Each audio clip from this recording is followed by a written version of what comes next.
Sir पण पैसा बोलताय सर, श्रीमंतीला तुम्ही मान दिलाय, हे गरीब लोकांना इथे आणलं बघा सर, कारण आमच्याकडे पैसा नाही म्हणून आम्हाला न्याय नाही दिलाय. तसं झालं ना सर, बघा ना, त्यांचे कोणी आले नाही, त्यांना कोणी आणलं नाही, पण आम्हाला तुम्ही गाडीमध्ये आणलं.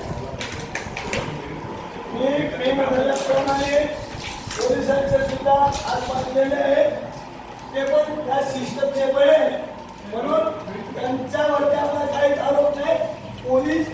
पोलिसांचे हात खुले करावे. पोलीस काय क्रांती करू शकतात ना, ते पोलीस दाखवतील, पण शेवटी तेही आपण जसे सिस्टमचे बळे आहे, त्या व्यवस्थेचे बळे आहे, तसे पोलीस सुद्धा सिस्टमचे व्यवस्थेचे बळे आहेत. बस आपण आता एवढंच आहे, लाडक्या बहिणी इथे बसलेल्या आहेत पोलीस स्टेशनला, आम्हाला न्याय द्यावा सरकारने, बस बाकी काहीच नाही. साधं सिंपल आहे आमचं. जसं श्रीमंताला न्याय भेटतो ना, त्यांच्याकडे आमच्याकडे पैसा नाही. एक टाइम खायसाठी आम्ही 500 रुपयासाठी कामं करतो. आमच्याकडे 5,000ची नोकरी नाही आहे डेली. 15-16 तास 500 रुपयासाठी काम करतो. खूप साधे लोक पैसे भिकाऱ्यासारखं मागायला लागतात पैसे. आणि पैसे सुद्धा वेळेवरती भेटत नाही. 3-3 महिने 4-4 महिने पगार भेटत नाहीये. कुणाला आज सांगा तुम्ही 15 ऑगस्टला कोण येणार आहे